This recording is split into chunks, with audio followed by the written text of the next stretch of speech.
Bonjour à toutes et tous, je suis Gabriel Catala. On part avec le Andala vers Gaza dans 2 jours et je voulais faire cette vidéo sur une actualité qui est passée assez inaperçue hier parce qu'hier il y a eu les annonces de François Bayrou de 44 milliards d'austérité pour 2026 et ça a complètement mis de côté ce qui s'est passé sur la suspension ou non de l'accord commercial entre UE et Israël. Qu'est-ce qui s'est passé hier? Les ministres des Affaires étrangères des 27 pays de l'UE se réunissaient pour déterminer si oui ou non ils allaient prononcer des sanctions à l'égard d'Israël suite à un rapport publié mi-juin, un rapport officiel de l'UE qui prouve qu'Israël viole l'article 2 de cet accord, c'est-à-dire l'article sur le respect des droits humains. Il y avait 10 sanctions possibles, 10 mesures, la suspension de cet accord,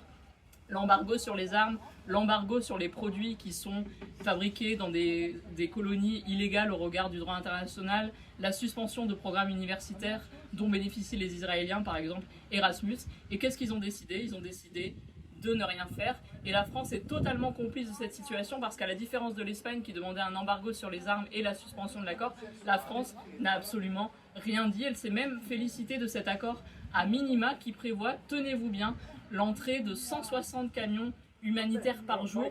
sans aucune vérification du respect de cette obligation par Israël puisque l'Union européenne se fonde sur les déclarations d'Israël et donc elle ne sera pas en mesure de vérifier si l'aide humanitaire entre correctement. 160 camions, c'est dramatique puisque avant le 7 octobre, il y avait 500 camions par jour qui entraient dans la bande de Gaza et c'était déjà une situation où les Palestiniens étaient en situation de malnutrition et où 80% d'entre eux dépendaient de l'aide humanitaire. C'était bien avant que 2 millions de personnes soient en situation de famine et qu'elles n'aient, au-delà de l'aide alimentaire, plus aucun produit d'hygiène, de produits pour leur santé, de lait infantile, etc.